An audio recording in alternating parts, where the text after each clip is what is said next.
a tribute to a career that has truly shaped the modern India. And to present this Lifetime Achievement Award, it is my honor to invite Dr. Jyotsna Suri, Chairperson and Managing Director of the Lalit Suri Hospitality Group, on stage. Under Dr. Suri's visionary stewardship, the group has grown into one of India's most distinguished privately owned hotel brands. We arrive at one of the most defining moments, and our honoree served as India's G20 Sherpa during its most historical presidency year. He led NITI Aayog as its Chief Executive Officer, the Government of India's foremost policy think tank, and previously served as the Secretary of the Department of Industrial Policy and Promotion. Ladies and gentlemen, please welcome Mr. Amitabh Kant. So, namaskar everyone. Can I hear a namaskar back? I hope you're all awake because we've got someone very, very special who's going to be with us for the next 15-20 minutes. The recipient of the Lifetime Achievement Award. He's the first non-hotelier to get this award. So that's quite an achievement, Mr. Kant, because these awards have always been given to hoteliers. But you are much more than a hotelier. And I think I'm also too young to get a Lifetime Achievement Award. I agree with that. I completely agree with that. But, we know a lot about you, Mr. Amitabh Kant. I think all of us in this tourism industry have heard, know everything that you've been doing. What we want to know today is Amitabh Kant, the man. We want to know some of those aspects of your life which are not very commonly known. For example, your mother was an academic, a poet, and a Fulbright scholar. You've often mentioned that she was your biggest influence. What did she teach you that continues to guide you even today? Well, the remarkable thing about her was that she had a very multi-dimensional personality. She was a professor of political science and at the Banaras Hindu University, where I was born, actually. And my father was a government officer who later came to Delhi. And she got this Fulbright scholar. She went to America, later came back and became the principal of Delhi University College. But she had this immense intellectual curiosity. She was also a very creative person. So she used to write poems. After she retired, she wrote about 18 books. But she filled the house with a lot of learning, a lot of knowledge. And I think I greatly benefited from that intellectual fervor which she created in the house. And that inspires you and keeps you going even today? Oh, yes.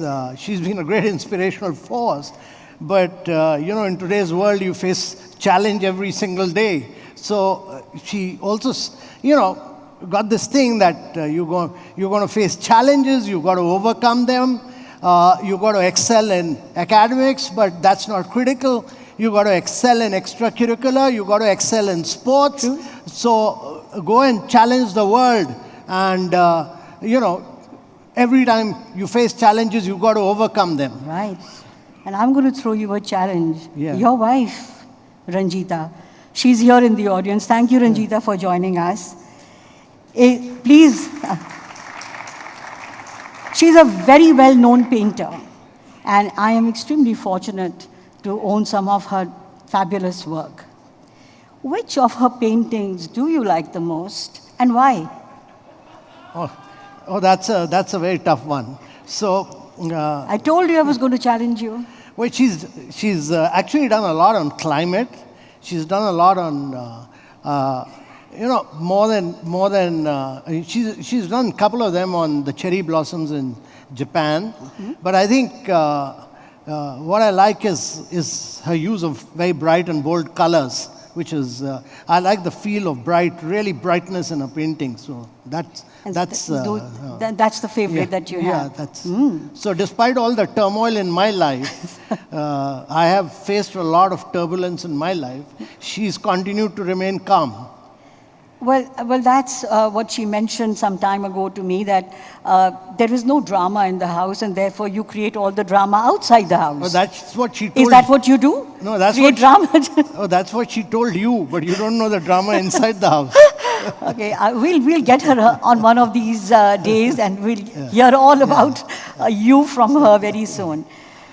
You're also a lover of music and art, which we all know that, and you just mentioned how your mother influenced, and your wife Ranjita as well. What is your favorite song?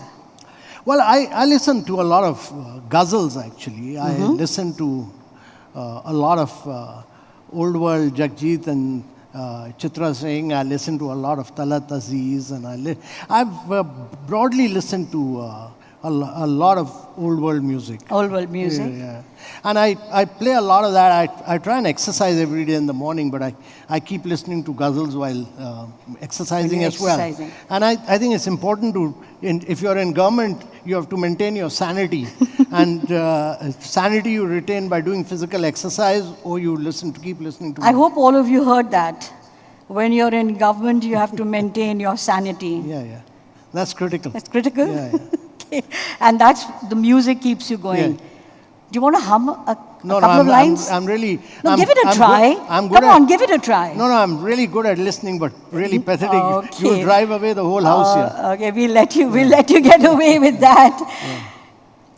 Now, when you travel, say now, just Amitabh. Yeah. No entourage. Yeah. No agenda. Yeah. What kind of places attract you? And how do you actually like to unwind? I'm going to come to the unwind with your golf as well. But what places attract you when you're just Amitabh, no agenda, no entourage? Well, I look at places which have a unique experience. And I think it's important to go to places which differentiate themselves from the rest of the world. I mean, which have a unique flavor. I've been to some of the best places in Africa for wildlife. I've really, seen this unique feel of totally different products in the backwaters of Kerala. I've trekked in the Himalayas uniquely. I mean, I've trekked all over in the Himalayas. So my view is that it's very important to get a different feel wherever you go. Even in Brazil, when I was there for G20, I took days off. But one destination I really loved was Portugal that time. I mean, traveling around Portugal, unique, very fascinating. So it's more the adventure and the experience that actually attracts you. Yeah. No, I think any destination which has got a unique flavor of art, culture, unique flavor which retains its inherent and intrinsic value, and which is not aping the West. I mean, it's important that in the world of tourism, you retain your inherent intrinsic charm. I mean, many people here represent many hotel chains. If every hotel chain starts looking the same, very little is left in this world of creativity. So my belief always has been that even hotel chains must be creative to differentiate themselves from everyone else. I mean, it's important to give that feeling of being experiential in terms of the product, because the world is accelerating at such a fast pace that you need to go back to the roots of a destination, and the product, the resort or the hotel must be able to actually capture the feel of that destination. That's important. Completely agree with you. And I hope all of you are making notes on that. From God's own country to incredible India, what first drew you to tourism as a vehicle of India's development? You passionately believed in that. And what continues to excite you about the industry even today? So what first drew me was, actually I'd run foul of the government I was collector of Calicut. I'd broken about 450 odd buildings. One of the guys whose hotel had broken down went on to become a minister. I got punished for that. I was without a posting for about 10 months. So as a punishment posting, nobody had heard of Kerala at that point of time. Kerala, everybody used to go to Rajasthan or Kashmir. So they posted me as Secretary Tourism in Kerala because nobody else wanted to be Secretary Tourism. So I used that opportunity to build Kerala very differently. I brought Ayurveda back center stage. I brought the backwaters of Kerala, the houseboats on Kerala on which not a single nail is used. All the carpenters had gone away to Gulf. We brought them back. We brought Kalripet, which is the mother of all martial art. We brought back the traditional art forms of Kathakali, Mohiniyattam, and we brought back the traditional cuisine of Kerala. Appam and stew, which has now become so popular. Nobody had heard of all this. We brought it back center stage and branded Kerala as God's own country. Very accidentally I got into Kerala. But clearly you really did what So you were I must supposed tell you what happened about Incredible India. So one fine day I was sleeping on a Sunday in my house. I suddenly get a call that the principal secretary to the Prime Minister wants to talk to you. And I was wondering, I was a very young officer, and Mr. Brajesh Mishra was principal secretary to Mr. Vajpayee. And he said the PM wants to come to Kerala and have a holiday. But he doesn't want to meet the chief minister, he doesn't want to meet any panchayat leader, you'll take care of him. Right. So I made Mr. Vajpayee stay in Kumaragam in the backwaters for about 8 days, and he wrote his Kumaragam musings, and I was the only one looking after him. So one fine day, Mr. Brajesh Mishra turned to Mr. Vajpayee and said, इस लड़के ने बहुत काम किया, ये backwater develop किया, house boat develop किया, Ayurveda develop किया, आपने तो सब देखा है, इसको भारत सरकार में लाना है. तो Mr. Vajpayee turned to me and he said, आपने अप्लाई किया भारत सरकार के लिए? So I said, नहीं सर, मैंने तो नहीं अप्लाई किया. So he said, नहीं, बहुत अच्छा किया, आपने नहीं अप्लाई किया. अप्लाई करते तो ब्रजेश मिश्रा जी आपको टूरिज्म के बदले विमेन एंड चाइल्ड वेलफेयर में भेज देते. So that was the end of the story. I applied 1 year, 2 months later. I was going to finance ministry, but when the file went to Mr. Brajesh Mishra and Mr. Vajpayee, they changed my posting from finance to tourism. And that's how I landed up in tourism. But the minute I landed up in tourism, within 3 days or 4 days of that, the Twin Tower blast happened in New York. The attack on our parliament happened. There was a war in Afghanistan. There was tension with Pakistan. And the tourism, all the hotels were just clocking 10 to 15% occupancy. Right. So at the peak of that crisis, when Singapore, Indonesia, Malaysia, everybody had to stop their campaigns, we went to tour operators and said, you promote India. They said there's no demand for India. So peak of that crisis, we launched that Incredible India campaign.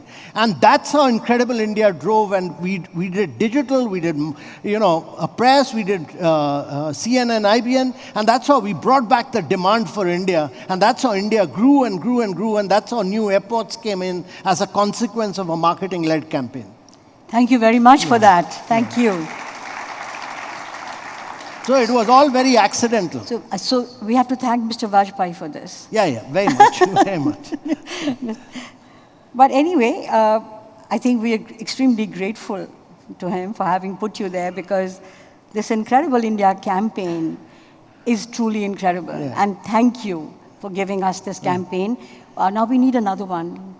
You need. Can we get you back and I really feel that. And let you spearhead this.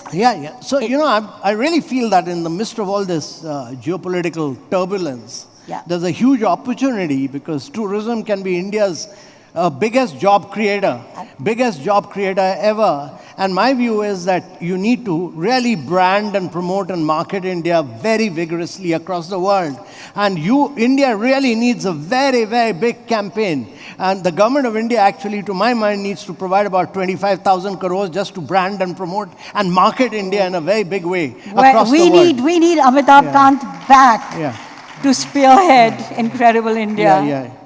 I honestly feel that good branding and good marketing will really drive tourism in a very big way. Just for a second, to take you back to golf. It's still your passion? I play golf regularly. And are you getting any better or any worse? No, I think I'm getting better now. Okay, so your mood depends on how well you played the game of Well, golf. golf is a mind game, so you got to really concentrate. And that, Yeah. if you concentrate on golf and play well that day, Yeah. your whole day goes well. Because it's totally a mind game. You got to totally concentrate and play. I remember you playing with Lalit very Yeah, often. yeah. No. Lalit was a remarkable person. I have very fond memories of him.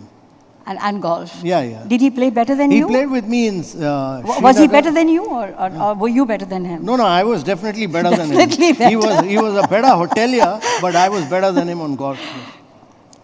I'm going to take you into another zone right now. You've had this fabulous, illustrious career which has spanned more than 3 decades. No, more. I've been working with the government for over 45 years now. So more than 4 decades. 45 years, yeah. So more than 4 decades. Yeah. And it culminated with your role as the Sherpa Yeah. of G20. I mean, that was a phenomenal success that we had. Your journey has been one of sustained success, inspiring journey. But every leader, everyone faces some defining low points. What was yours? And how did you navigate it? No, I've had you've looked at only the success part of it. I've had very difficult times.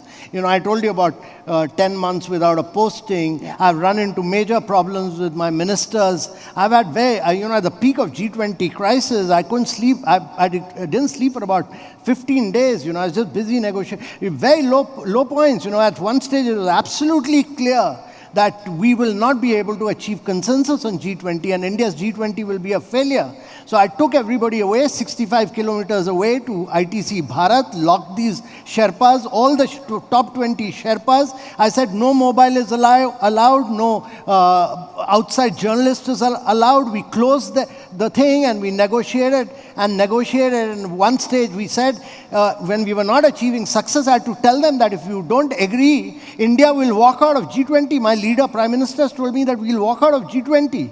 And secondly, we had to threaten, we had to cajole, we had to do everything possible to achieve that consensus. So I've had my low points. Don't think everything is very rosy and very successful. I've had very difficult times in my life. And clearly you navigated them. Yeah.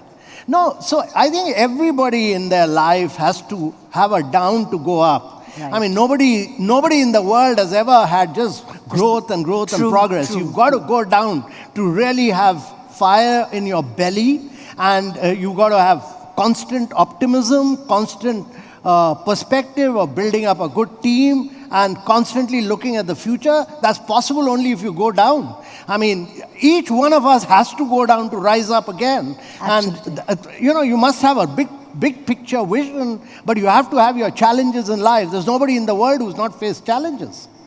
True. And that brings me to the current geopolitical situation. Yeah. I mean, we, for the last almost, 35, 40 days, things have been literally on a roller coaster. They move from left to right. We've had all kinds of situations, almost at the brink of another world war. Now, what do you think what kind of impact is it going to happen? Is it going to have on travel, tourism, and hospitality? And what advice do you have for all of us sitting in this room? So, Jyoti, basically 3 things. It's important to understand that despite all this period of global turmoil, turbulence, disruption, my view is that basically 3 things are happening. One is that the period of stability post-World War II, which was established by the United States, when they set up the United Nations, later the Security Council, and much later the World Trade Organization, that period of stability since 1945 till now has come to an end. So you're seeing conflict in the heart of Europe for about 4 years. You've seen 350,000 people dead. You saw war in Middle East, 400,000 people dead. You've seen a war in West Asia. So period of conflicts have begun. And Because United Nations become irrelevant, Security Council is irrelevant, the World Trade Organization is irrelevant, and therefore you're going to see periods of conflict. The world of international law doesn't exist in the Trumpian world. That's the number one point. The number two is that, since post-World War II, actually there are three big countries which have grown. That's Japan post-World War II, later Korea in 70 to 90, and in recent time, China at the scorching pace of growth.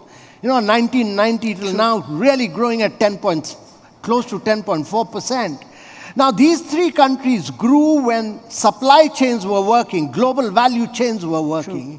You could export, you could import, you could really penetrate global markets.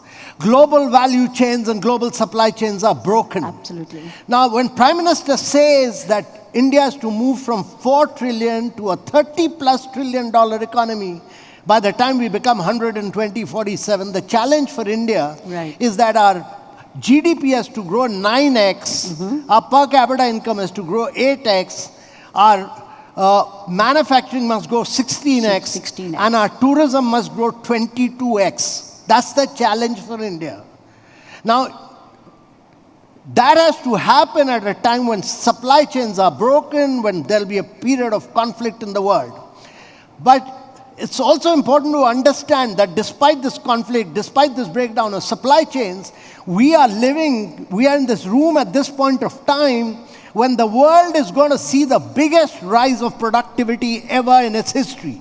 And that's because of data, machine learning, artificial intelligence. The world will be transformed. Several things which are physically not possible earlier, improving learning outcomes, health outcomes, improving nutrition, all this will be transformed because of our AI. And therefore, my view is that we should, as a country, we need to technologically leapfrog using the power of AI in many, many areas of growth. We need to do this in improving human development index. We need to do this in manufacturing. But more than that, we need to use its power in the field of tourism in a very big way.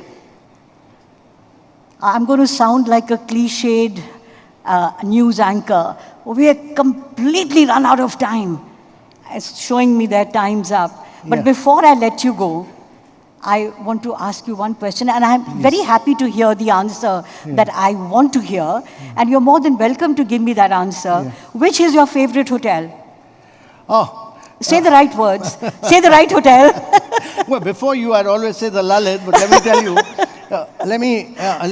let me say that, I've experienced just about every single hotel chain across the world, but I always, as I said, prefer experiential hotels. And, I've liked to stay in, the banyan tree. I've enjoyed Six Senses. I've liked Aman. But in India, one hotel chain which really differentiates in terms of experiences is Kerala's CGH Earth. I praise it very highly because it really captured the feel and flavor of Kerala in a very, very defined manner and really elevated its visitors in terms of spiritual and mental rejuvenation. Thank you very much. I'm disappointed to hear that answer.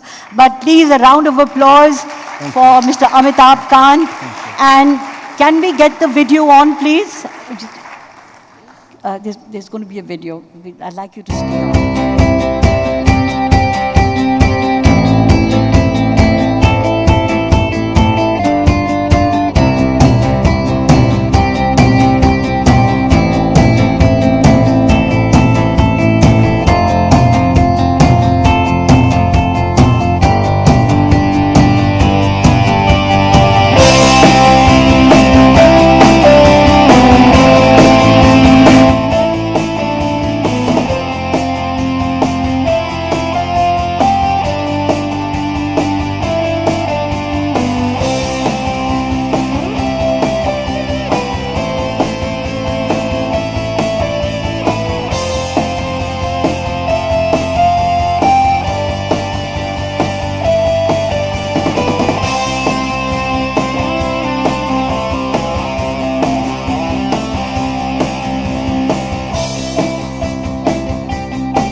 Thank you. Thank you.